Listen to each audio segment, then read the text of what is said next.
Pagi ini saya sangat senang sekali bisa menjamu tamu saya, seorang senior yang sudah bertukus lumus selama puluhan tahun di dunia perhotelan dan tentunya punya pengalaman yang sangat luar biasa. Beliau adalah Mas Dwi Sutrisno. Selamat pagi Mas Dwi. Selamat pagi. Apa kabar Mas Dwi? Alhamdulillah sehat. Ya. Mas Dwi Sutrisno adalah Ketua Dewan Pimpinan Daerah Indonesian General Manager Hotel Association. Mas Dwi, bisa dijelaskan apa nih organisasi? Iya, siap. Jadi salam untuk GT Mania, selamat siang. Terima kasih atas kesempatan pada siang hari ini. Sebelum kita lebih lanjut untuk bertukar pikiran, berdialog ya. Kami ingin menyampaikan sekilas ya. IHGMA ini adalah suatu asosiasi profesi yang dimana asosiasi ini adalah menampung terutama para general manager pada level-level manager hotel, begitu juga untuk yang terendah itu executive assistant manager yang masih aktif. Jadi artinya IHGMA ini memang dikhususkan sebagai suatu organisasi profesi terkhusus untuk mereka yang memang menjadi top leader daripada hotel. Dan yang masih berstatus aktif sedang masih bekerja. Aktif, ya. Jadi nanti itu ada masa jeda berapa bulan apabila tidak aktif ya nanti keanggotaannya ya dengan sendirinya nanti bisa dinonaktifkan sementara ya. Ya. Oke. Ya, jadi tamu kita Mas Dwi ini memang sangat tepat untuk berbicara bagaimana fenomena dunia perhotelan khususnya yang ada di Riau. Mas Dwi juga seorang profesional yang sudah hampir 36 tahun bergelut di dunia perhotelan dan berangkat dari level bawah, menengah hingga saat ini Mas Dwi juga menjabat sebagai General Manager New Hollywood Hotel di Pekanbaru di Jalan Kuantan. Mas Dwi, dengan pengalaman yang sudah sangat senior nih, bisa Mas Dwi ceritakan bagaimana kondisi bisnis hotel di Pekanbaru dan Riau ini? Apakah sedang baik-baik saja atau ada sedikit gangguan? Ya, sebenarnya sebelum pandemi ya, kondisi khususnya untuk di Riau ya atau Pekanbaru, tingkat hunian kamar cukup relatif baik ya. Tapi setelah 3 tahun ini kita mengalami pandemi, memang ada penurunan yang sangat drastis.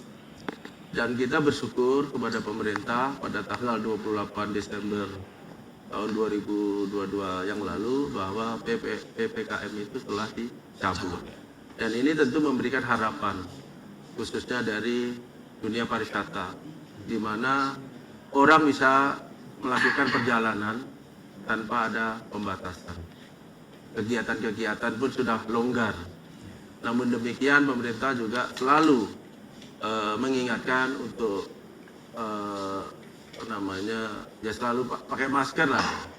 Tetap protokol kesehatan bisa dijalankan untuk tempat-tempat yang dirasa ramai atau padat. Jadi artinya dengan adanya kebijakan pemerintah ini kan suatu peluang yang bagus, angin segar lah untuk kita. Yang mudah-mudahan keran yang sudah dibuka oleh pemerintah itu juga diimbangi oleh ya terutama nanti kalau di Riau ini kan kita masih banyak mengandalkan lah kegiatan-kegiatan hotel itu masih baik APBD provinsi maupun APBD kota atau kabupaten. Ya, jadi memang denyut usaha perhotelan dan pariwisata ini memang masih banyak mengandalkan APBD ya. Iya. Artinya itu bisa bergerak ketika memang perputaran APBD. Nah, kalau seperti sekarang ini kan hampir ya APBD itu belum jalan ya. Belum. Jadi belum berjalan sebagaimana mestinya, walaupun ada beberapa. Ya, sudah ada kegiatan. Namun itu belum bisa dirasakan secara langsung. Tapi jika dibandingkan dengan tahun lalu ya, contoh kita Januari tahun ini memang kita lihat tingkat hunian kamar jauh lebih bagus. Nah, cuma di Februari ini agak turun lagi. Turun ya? Iya, agak turun lagi. Oke, nanti kita akan coba dalami itu mengapa kira-kira fenomena itu bisa turun. Iya. Mas Dwi, Banyak orang yang beranggapan bahwasanya pariwisata itu adalah sesuatu yang selalu berkaitan dengan alam. Nah, sementara pada sisi lain kita tahu sama tahu ya, keberadaan pariwisata alam, objek wisata alam yang ada di Riau ini kan ya dalam tanda petik tidak seperti yang ada di beberapa provinsi kita tetangga. Mungkin seperti Sumatera Barat, Sumatera Utara, dan di Pulau Jawa. Nah, kira-kira karakteristik pariwisata yang ada di Riau ini yang cocok dengan kondisi kita sekarang, yang bisa mendorong nih sektor usaha hotel dan perhotelan ini bagaimana? Ya, kalau kita melihat sebenarnya Riau sangat punya potensi alam yang sangat luar biasa. Apa yang ada di Sumatera Barat ada di Riau. Cuma masalahnya kita kan untuk mencapai objek wisata itu yang kita agak kesulitan. Pertama dari segi infrastruktur. Ya. Makanya kalau kita hari ini ya khususnya di Riau atau di Pekanbaru khususnya itu masih ditopang dengan tamu-tamu kita justru dari kota dan kabupaten. Yang mereka itu sebenarnya bukan berwisata alam tapi dia memang tujuannya pertama ya mungkin dia pertama dia ingin belanja ya, wisata belanja lah. Sebenarnya di Riau ini kan cukup baik sebenarnya kalau dikembangkan wisata belanja ini. Karena yang kedua juga selama ini pun kalau ada wisata itu lebih banyak mungkin juga masalah religius. Ya, jadi kalau kita bicara Riau ya, kalau kita serius ya, saya rasa luar biasa. Ya, di Riau ini. Di perut bumi kita punya potensi yang sangat luar biasa di darat kita ini, di udara apalagi gitu ya. Jadi artinya ini tinggal bagaimana pemerintah saja ya, bagaimana dengan politik anggarannya, bagaimana mempercepat daripada infrastruktur, terutama objek-objek wisata yang memang potensial untuk bisa dikunjungi. Jadi artinya sebenarnya kita bicara pariwisata itu tidak mesti harus harus indah, harus tapi sebenarnya yang kita cari itu keunikan. Keunikan. Iya. Jadi kalau kita indah mungkin di Eropa mungkin, ya kan, atau di Asia Timur misalnya mungkin, tapi kita sebenarnya keunikan apa? Dan kita Riau memiliki itu ya? Sangat besar, ya? itu. Cuma sekarang ini problemnya kita memang dari dulu lah kita masalah infrastruktur itu memang pasti menjadi kendala. Kita punya air terjun, kita punya sungai yang bisa kita kembangkan. Ya, sungai besar di Riau itu ada 4 ya? Iya. Siak, Rokan, Indragiri, dan satu lagi sungai Kampar. Ini sebenarnya tinggal mengembangkan saja. Jadi Tuhan itu sudah memberikan alam yang sangat luar biasa. Cuma kita kadang mencari yang tidak ada gitu. Ini yang kita repot. Yang ada tidak digarap, tapi kita selalu mencari yang tidak ada. Atau barangkali kita studi banding kepada apa yang tidak ada di tempat kita coba ambil dari tempat lain. Ya sebenarnya kalau kita bicara wisata itu tetap kita bicara keunikan. Ya. Di mana Presiden Pak Jokowi sudah menyampaikan daerah itu harusnya punya keunikan gitu. Ya. Kan potensi daerahnya kan tidak sama gitu. Apakah itu berkaitan dengan sumber daya alam, ya? Misalnya kemarin disebutkan kalau kota Lampung itu kota pisang, ya ada masalah. Memang potensinya sangat luar biasa gitu. Jadi kita tidak mesti harus ikut-ikutan gitu. Ya, justru kita seperti Jogja itu sebagai kota batik misalnya, kota musik misalnya. Saya rasa itu hal-hal yang sangat unik gitu, yang bisa juga kita kembangkan. Mas Dwi sudah sempat bercerita tentang bagaimana relasi antara pelaku usaha pariwisata dengan pemerintah daerah. Ya, dalam hal ini mungkin bupati, wali kota, dan termasuk juga gubernur. Data yang kita peroleh, sebenarnya sumbangan sektor perhotelan, restoran, hiburan, pariwisata terhadap PAD ya, penerimaan asli daerah atau pendapatan asli daerah, kita bicara dalam konteks kota Pekanbaru, itu ternyata sangat tidak sedikit. Justru sangat luar biasa. Nah, data kita menunjukkan misalnya seperti pajak hotel, itu bahkan menembus target di atas 40 miliar tahun 2002 lalu. Kemudian juga pajak restoran juga melebihi target, ya hampir 100 miliar. Nah, ini belum termasuk pajak hiburan. Iya. Pajak hiburan sekitar 13 miliar. Nah, kalau kita hitung-hitung Mas Dwi, ternyata ini hampir sepertiga dari PAD. Dan hanya pajak ini yang melebihi target. Selebihnya itu penopang pajak penerimaan asli daerah ini adalah pajak penerangan jalan, Iya. BPHTB, Betul. PBB sektor perkotaan. Iya. Nah, dari pelaku usaha atau pengelola jasa perhotelan ini, apakah kontribusi PAD yang sudah kita berikan berimbang dengan insentif yang sudah diterima? Nah ini, Mas Dwi. Ya, jadi kalau kita melihat ya, Kota Pekanbaru ini kan sudah menuju kota emas sebenarnya, Ya. di mana hotel-hotel juga sudah tersedia juga ruang-ruangan yang cukup besar, bisa digunakan untuk konferensi, ya. Jadi sebenarnya peluang-peluang ini bisa kita buat. Satu, yang kedua memang kita bicara PAD tadi, sumbangan PAD di sektor pariwisata itu sangat luar biasa. Bahkan mungkin bisa lebih dari 50% lah ya capaiannya. Dan ini bisa dioptimalkan lagi. Bisa dilipat Ya, gandakan kalau ada juga kondisi di mana pemerintah kota atau Pak Wali ya tolong dong, ya kan, kontribusi yang telah diberikan dari dunia pariwisata itu coba dikembalikan juga ya, dalam bentuk-bentuk program misalnya, terutama juga untuk peningkatan sumber daya manusia. SDM ya. Iya. Nah ini jadi kalau kita melihat sekarang anggaran untuk pariwisata itu sangat kecil, Ya, sangat kecil. tidak sebanding. Makanya kami selalu ingin mendorong lah, Ya. atau mengajak pemerintah tolong dong dilihat gitu. Kalau potensi yang sangat besar ini kalau kita dengan umpan yang kecil-kecil saja, saya pikir kan tidak berimbang. Nah, jadi harapan kami tentu dari dunia usaha ini bagaimana pemerintah daerah atau mungkin juga kota atau terutama Pekanbaru ini tolong dong anggaran khususnya pariwisata itu bisa lebih ditingkatkan lagi. Sehingga kita bisa banyak buat event misalnya kan. Karena kita bicara pariwisata itu bagaimana menghadirkan orang. Bukan mengumpulkan orang tapi menghadirkan orang dari luar kota.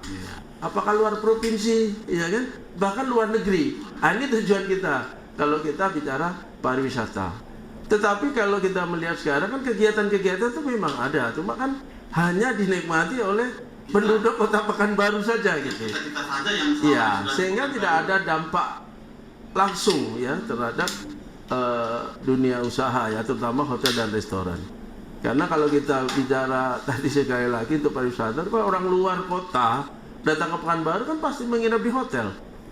Bisa di Wisma, bisa di hotel kan begitu. Dan mereka pasti berbelanja, ya. Apakah kuliner, kemudian juga belanja-belanja yang lain, ya, seperti mungkin fashion, ya. Barang-barang juga kita di Pekanbaru ini kan ada pasar bawah gitu ya. Jadi hiburan-hiburan. Nah, hiburan juga. Jadi artinya inilah yang kita harapkan. Sekali lagi kami mengajak lah pemerintah kota khususnya tolong dong anggaran khususnya pariwisata itu bisa lebih ditingkatkan lagi, ya. Karena jelas kontribusinya gitu. Iya. Dan itu fakta. Fakta. Fakta yang tidak bisa dibantahkan. Iya. Bahwasanya sumbangan sektor pariwisataan, hotel, Restoran, restoran itu kan memang menjadi pundi-pundi terbesar. Betul. Bagi PAD kota Iya. gitu. Jadi Jadi kan agak tidak fair ya kalau Iya. tidak ada insentif yang seimbang. iya.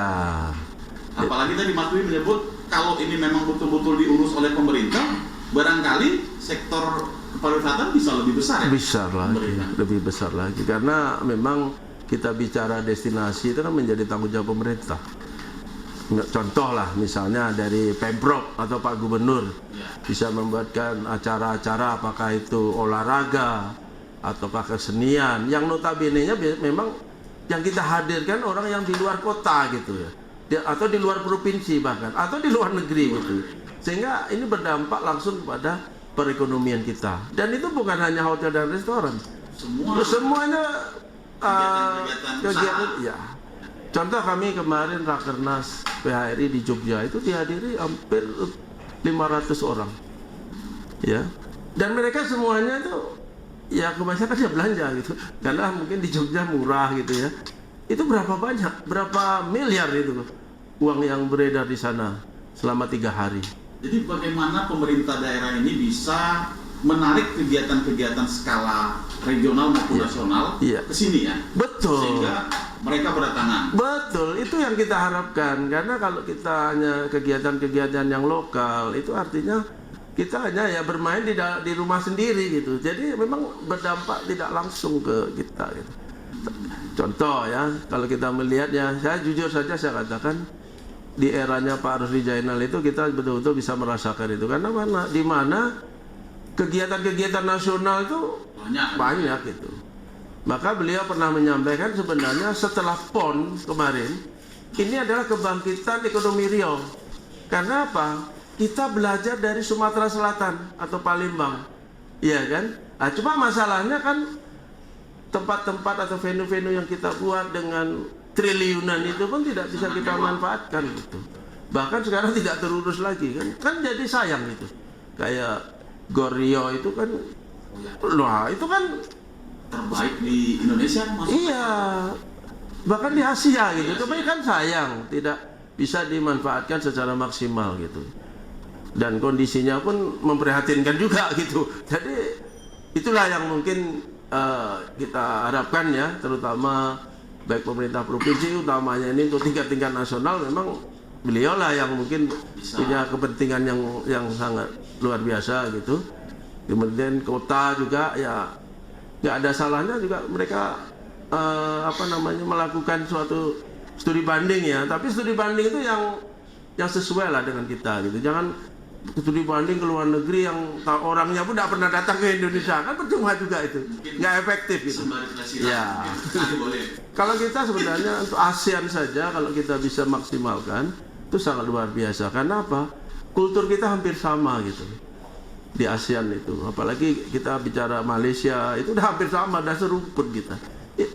Sekarang kita kan dimanfaatkan Malaysia tuh, iya kan? Dimana kita lebih banyak kunjungan kita lagi ke sana daripada mereka kunjungan ke Indonesia. Bahkan ke Malaysia mereka kembangkan wisata kesehatan ya. Iya, betul. Jadi Mas, ini bicara soal bagaimana kita bukan ingin mendiskreditkan pemerintah ya, tetapi ini kan juga memang menjadi tanggung jawab pemerintah.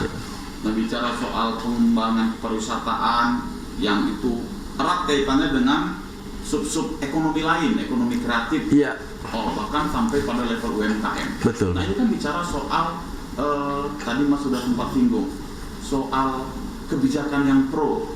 Artinya ini bicara soal watak kekuasaan. Benar. Nah, sejauh ini bagaimana Mas? Kepemimpinan di Riau baik kabupaten kota terhadap watak kekuasaan yang pro kepariwisataan atau tidak? Kalau di Riau nih itu tadi sebenarnya potensi itu ada, ya. Tapi kalau kita melihat dari sisi anggaran itu yang memprihatinkan gitu. Jadi artinya kalau dia pro dengan pariwisata ya dilihat aja dari sisi anggaran gitu. Nah, kan sangat kecil lah ya. Jadi proporsional ya? Tidak proporsional. Sementara kalau kita bicara kota dan kabupaten itu kan sebenarnya PAD mereka itu kan lebih banyak di situ Pak, sektor itu. Apalagi kalau mereka tidak punya sumber daya alam kan. Justru dia berharap kan orang datang ke tempat dia gitu, ke rumah dia atau ke kota mereka gitu. Tentu ini kan punya cara strategi bagaimana orang bisa datang ya, apakah ke Pekanbaru, apakah ke Siak ya. Jadi ya itu salah satu cara ya, kita mesti mengajak bukan sekedar WA saja kan, otomatis kita juga berkunjung juga gitu. Jadi saya rasa ini yang perlu dilakukan, karena kita bicara Riau mungkin tahun berapa ya, 2050 ini kan sumber daya alam kita juga ya, minyak itu mungkin sudah enggak ini lagi, tidak sebanyak ya, tidak bisa diandalkan. Hutan juga sudah. Jadi artinya sudah degradasi ya, tinggal mungkin kelapa sawit gitu. Iya, cuma sekarang ini kan belum terlambat lah ya. Kalau kita mulai bersikap misalnya mulai tahun ini ya, mulailah tolong anggaran-anggaran khususnya untuk pariwisata ini bisa lebih dibesarkan lagi lah. Mudah-mudahan podcast kita ini Mas bisa didengar oleh para pengambil kebijakan di Riau. Ya seharusnya bisa Pak. Mudah-mudahan bisa. Termasuk juga DPRD, kepala daerah, bupati, wali kota, gubernur. Iya. ya ini kan memang suara yang realitas gitu. Iya. Ya, Suara rakyat lah. Suara Sebenarnya rakyat. kita, karena saya mengikuti ini dari tahun 86 sudah, ya itu saja kita. Jadi artinya kita masih mengalami problem-problem ya masih seperti itu. Jadi kita tuh masih dalam tahap mari kita gali, mari kita. Katanya jualnya kapan kita pun tidak tahu sekarang. Kan gitu. Kita bangkit gitu kan, itu slogan, sebatas slogan lah baru. Tadi itu mungkin masih sebatas pencanangan, tetapi tidak ada follow up barangkali. Yang penting sebenarnya pariwisata itu kan program yang berkesinambungan. Jadi jangan terputus ya. Nah, cuma sekarang ini kan kalau kita melihat ganti orang ganti pula kan programnya kan Ganti itu selera. ya ganti selera. Jadi itu yang nggak sampai ke ujung itu. Mas Dwi, tadi kita sudah bicarakan banyak hal ya, Yeah. soal bagaimana kebijakan, kondisi, dan realitas yang terjadi antara harapan dengan kenyataan. Iya siap. sektor pariwisata ini. Supaya lebih konkret, Mas Dwi, kira-kira agenda yang konkret dan sangat mendesak yang harus segera dilakukan pemerintah supaya kita ada percepatan sektor kepariwisataan di Riau ini apa kira-kira? Ya sebenarnya yang pertama itu kalau kita belajar dari Sumatera Selatan lah ya, ini mungkin suatu contoh yang bagus, di mana antara pemerintah ya, pemerintah daerah dengan stakeholder itu bisa bersinergi, sehingga apapun yang akan dibuat itu memang betul-betul ada keterlibatan ya, terutama stakeholder, karena stakeholder ini kan harapannya itu kan bagaimana orang datang. Contoh kita hotel dan restoran, bagaimana kota ini ramai. Ya. Jadi artinya di sini memang kalau kita melihat ya bagaimana upaya daripada pemerintah daerah ya khususnya ya event-event nasional itu sebenarnya yang harus kita tarik ke Pekanbaru. Kemudian yang kedua ya cobalah APBD baik di kota, kabupaten maupun provinsi misalnya segeralah diluncurkan gitu kan, dalam pengertian sudah ada implementasinya lah, bisa dilaksanakan. Kan sampai hari ini kan memang masih menunggu juga. Ya, jadi artinya itu yang harapan kita, percepatan itu ya percepatan kegiatan gitu. Jangan nunggu habis lebaran gitu baru dilaksanakan kan gitu. Karena hotel ini memang agak spesifik ya. Artinya bisa diperkirakan lah. Ya, contoh kita misalnya kita buat Riau Great Sale atau Pekanbaru Great Sale. Sebenarnya itu bisa kita laksanakan di awal-awal tahun, di mana pada saat itu kegiatan-kegiatan pemerintah juga belum dijalankan. Yuk, mari kita merangkul ya stakeholder atau dunia usaha untuk bersinergi. Apakah Dan di situ harusnya peran pemerintah bisa. Iya, harusnya bisa. Menghubungkan semua. Iya.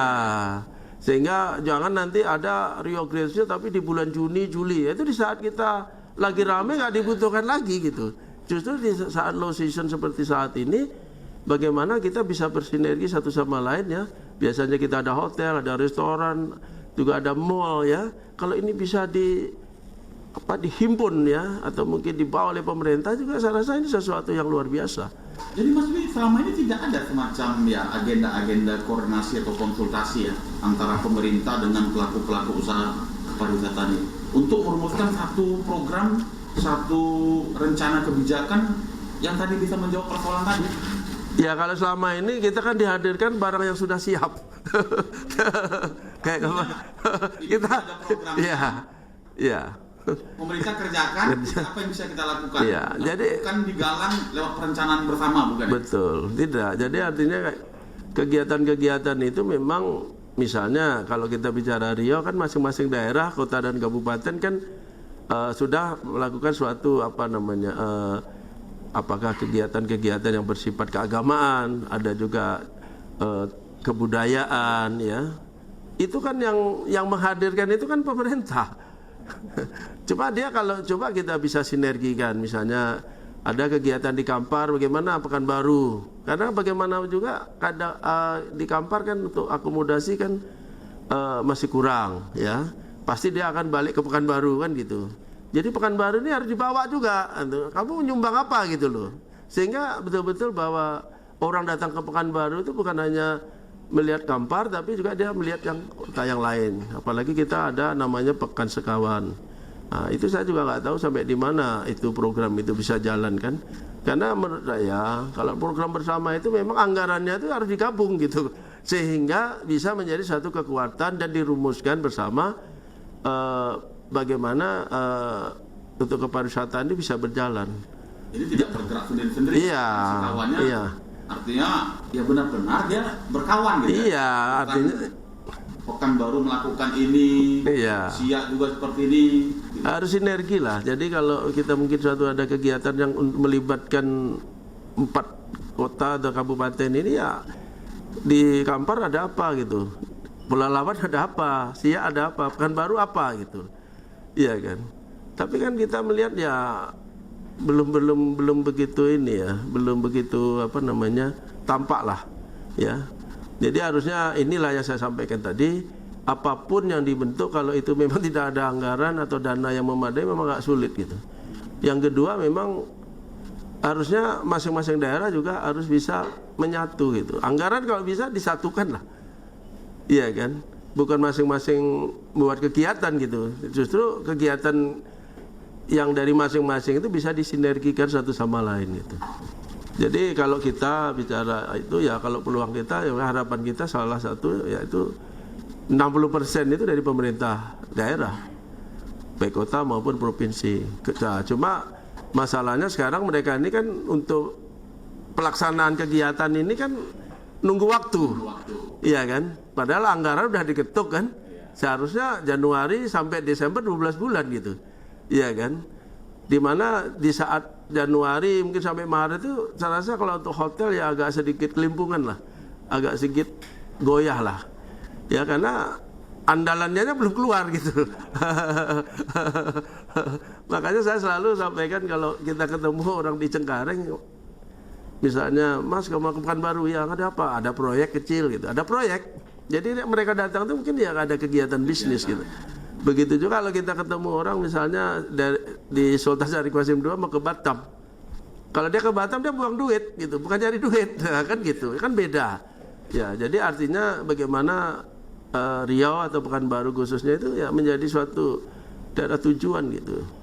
Ya, jadi kalau dari luar Riau datang ke Riau mau cari duit ya? Mencari duit. Kalau ya. dari Riau ke daerah lain mau buang duit. Buang duit, ya itu udah. Jadi, harusnya bagaimana tadi menciptakan situasi orang datang ke Riau untuk buang duit, harusnya begitu ya. Makanya harapan kita tentu pelaksanaannya itulah anggaran-anggaran itu segeralah ya, kegiatan-kegiatan itu bisa cepat dilaksanakan kan gitu, sehingga bisa membantu juga hotel-hotel ya yang untuk pelaksanaan kegiatan gitu kan. Kemudian yang kedua ya kita bicara MICE, sebenarnya kita udah berapa kali ya event-event nasional sudah bisa kita laksanakan di sini. Serasa Pekanbaru sudah siap. Ya cuma untuk mendapatkan itu kan tidak mudah juga, ya kan?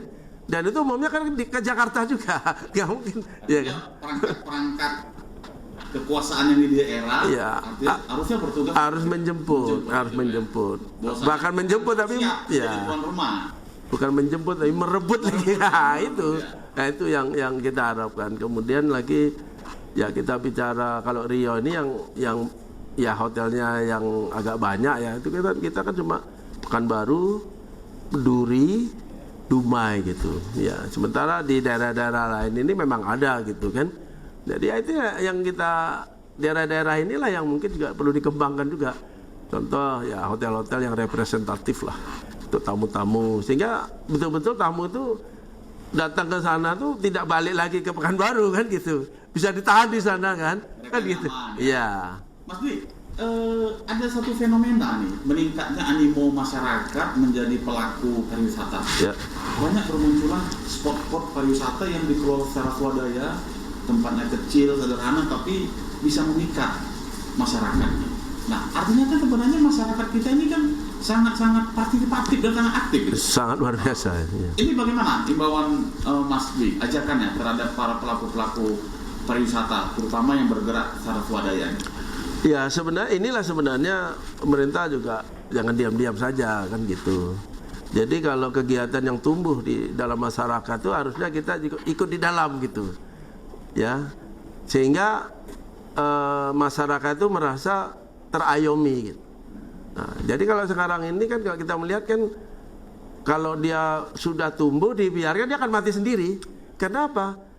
Perhatian nggak ada gitu, ya kan? Kadang Mas Dwi dia berdiri sendiri, tumbuh berkembang, baru itu diklaim sebagai binaannya. Ada juga seperti itu, ada juga. Cuma yang paling penting di sini kan begitu ada potensi-potensi daerah ya harusnya kita hadir gitu.